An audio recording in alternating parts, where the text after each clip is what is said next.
Well, good day and welcome to another edition of the Thoughtful Funny Photographer.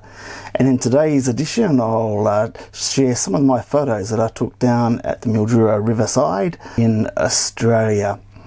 Stay tuned because I think there's a few good photos, including a fight between a noisy miner and a crow.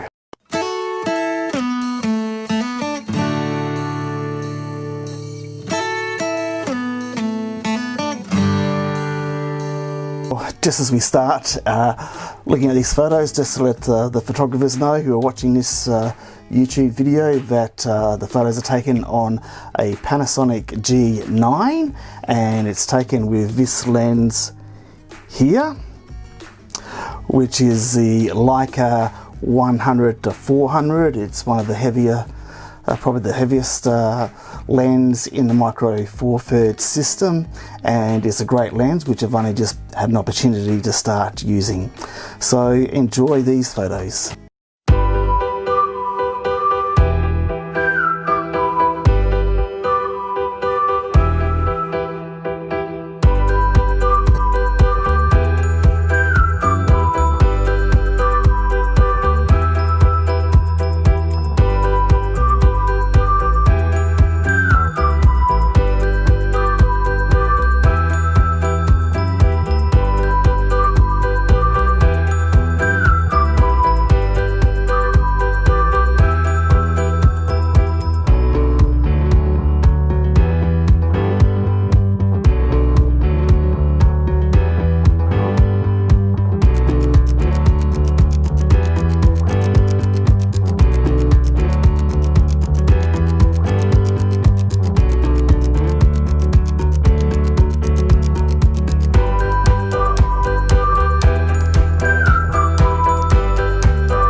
Thanks for watching, and I hope you enjoyed these photos as much as I enjoyed taking them. Remember that it was taken down in Mildura on the riverfront in Victoria, Australia, which is a great place to visit if you're ever able to get a chance to do that. If you enjoyed this video, if you could subscribe to the channel, that will be of a great help to me. And don't forget, blow off the dust off your camera, go out and enjoy taking some photos of God's amazing creation, birds and other things. Anyway, I'll see you next time. Bye.